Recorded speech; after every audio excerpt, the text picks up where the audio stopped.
RFID atau Radio Frequency Identification selalu menarik untuk dibahas dan kita coba bawa bagaimana bisa membantu kita di dalam operasional perusahaan kita sehari-hari.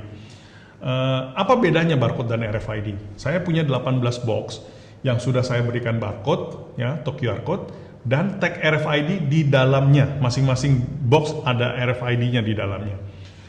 Kalau kita menggunakan barcode scanner ya atau mobile computer untuk membaca masing-masing barcode ini, yang kita lakukan adalah kita harus melakukan satu persatu. Ya, dan kita harus benar-benar scan QR code-nya ya, langsung. Ya. Kalau kita menggunakan RFID, bedanya adalah kita nggak perlu satu-satu nih. Meskipun tag-nya ada di dalam, kita cukup melakukan ini. Dan ke-18 tag sudah langsung terbaca dalam waktu kurang dari 5 detik. Ya, canggih, keren. Ya, inilah teknologi RFID yang memang cara pembacaannya berbeda. Nah, sebelum kita mengimplementasikan RFID di bisnis kita, ada baiknya kita pelajari dulu beberapa hal yang penting yang wajib kita ketahui mengenai RFID. Oke, yuk kita bahas sekarang.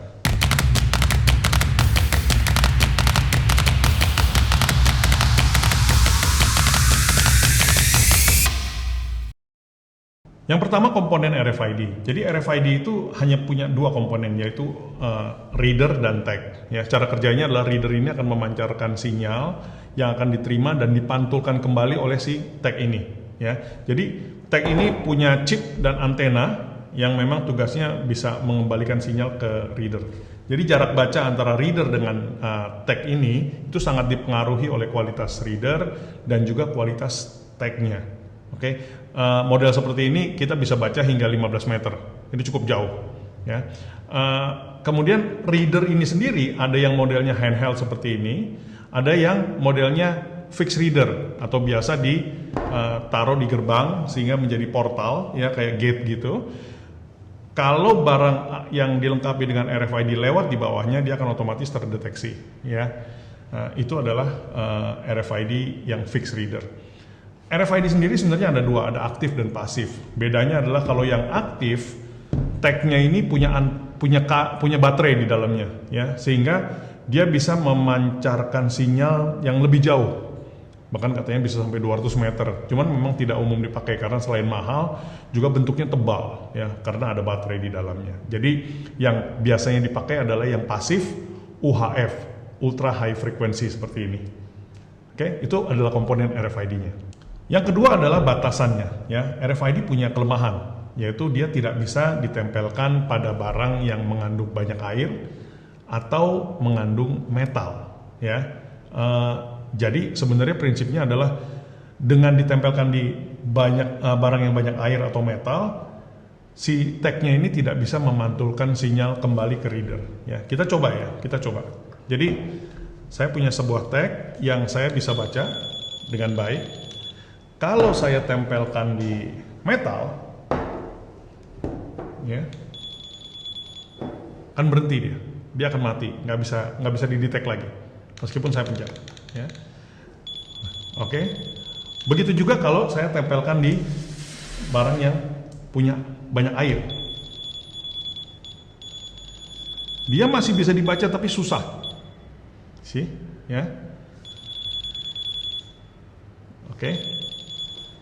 Nah, jadi jelas sekali bahwa RFID ini musuhnya adalah air dan metal. Tapi ini bukannya nggak bisa diatasi. Ada tag-tag khusus yang memang yang kita sebut dengan anti metal, di mana tag itu punya satu layer tambahan yang memungkinkan dia untuk mengirimkan sinyal kembali. Jadi namanya anti metal tag. Itu bisa ditempelkan di air, yang di botol air begini ataupun di metal. Jadi kalau kita mau pasang RFID tag di rak bin location kita di gudang, itu kita harus menggunakan tag yang jenisnya anti metal. Oke? Yang ketiga, masalah data, ya. Jadi RFID ini sebenarnya sudah punya data di dalamnya, RFID tag ya. Rata-rata RFID itu punya kapasitas penyimpanan data sebanyak 96 bit, 128 bit atau 256 bit, ya. Yang ini 96 bit. Kalau 96 bit itu kira-kira 12 karakter yang kita bisa simpan di dalamnya. ya. Nah, biasanya kita nggak simpan semua data di dalam RFID, tapi kita modelnya adalah asosiasi. Jadi nomor 123 ini itu adalah kode palet sekian atau kode barang apa ya, jadi diasosiasikan. Kalau kita ingin merubah atau mengisi data di dalam RFID tag ini kita bisa lakukan. Jadi dari factory-nya, dari pabriknya, RFID tag ini sudah punya data yang unik, ya, sudah punya data yang unik, tapi kita bisa rubah. Nah, kalau kita mau rubah, kita bisa lakukan dengan dua cara. Yang pertama, kita pakai reader juga, baca satu-satu terus dirubah, ya. Apapun yang kita mau, kita bisa rubah. Datanya bentuknya hexa, jadi kita tinggal rubah. Atau pakai reader, fixed reader juga bisa. Jadi semua reader bisa melakukan read and write, ya.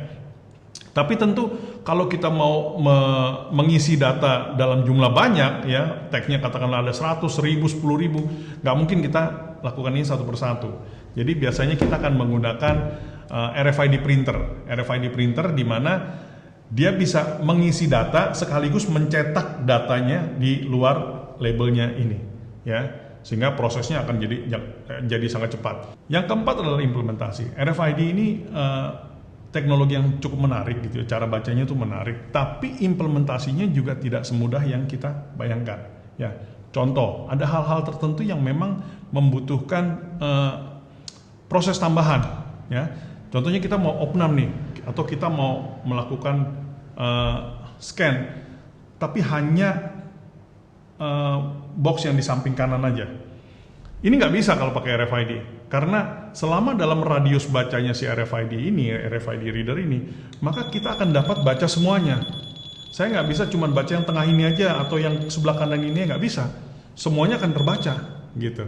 Ya. Nah, tentu kalau kita mau baca hanya yang box tengah ini aja, kita perlu memerintahkan si RFID reader ini untuk melakukan filtering atau membaca khusus kode-kode barang tertentu saja, dan itu pasti ada aplikasi tambahan yang kita perlukan, ya. Kemudian kalau saya baca begini, ternyata dia baca cuma 5, katakanlah gitu. Mungkin aja terjadi ada satu tag yang mati di dalamnya. Jadi secara visual si operator yang bawa barang ini juga harus mengetahui bahwa saat ini dia bawa 5 loh atau 6 loh. Kalau saya bawa 6, di sini bacanya adalah 5, berarti ada satu yang nggak terbaca.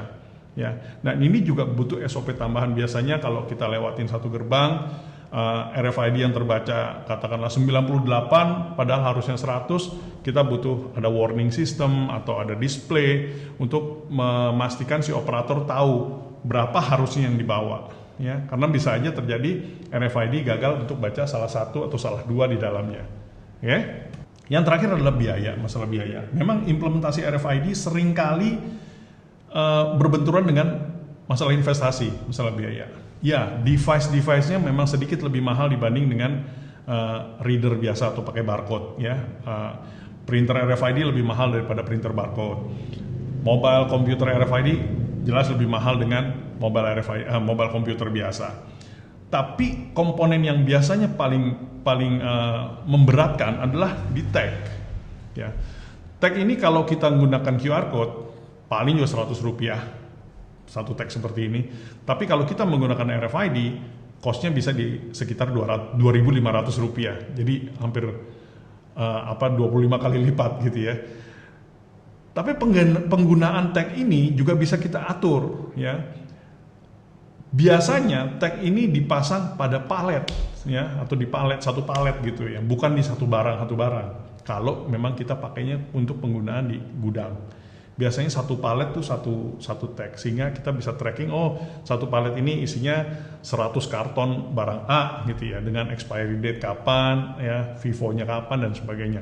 Satu tag mewakili 100 karton. Jelas biayanya akan menjadi 100 kali lebih murah. Tapi ada juga untuk produk-produk tertentu atau bisnis-bisnis tertentu, misalnya aparel, yang mengharuskan mereka memasang tag di setiap piece itemnya. Biasanya baju, sepatu, tas, dompet, ya, itu masing-masing punya RFID tag-nya. Tapi untuk mereka nggak apa-apa, karena apa? Secara cost, RFID-nya mungkin masih masuk, ya, dibandingkan dengan proses yang harus mereka lakukan jika mereka menggunakan barcode. Bayangkan kalau mereka masuk satu kontainer baju yang harus mereka scan satu persatu. Kita bandingkan dengan RFID yang kita cukup melakukan proses scanning dengan seperti ini aja, ya. Sekali masuk langsung 500 terbaca. Ya. Prosesnya akan jauh lebih cepat dengan menggunakan orang lebih sedikit dengan akurasi yang jauh lebih baik. Ya. Nah, jadi kembali lagi sebenarnya masalah cost harus dilihat dari sisi bisnisnya. Kemana kita mau pakai ini? Kalau penggunaan tag-nya ini close loop, artinya dipakai berulang-ulang, itu jauh akan lebih murah. Tapi kalau ini tag ini dipakai sekali terus sampai dibuang, nah kita perlu perhitungkan lagi biaya tag ini di masing-masing biaya item yang kita jual, ya.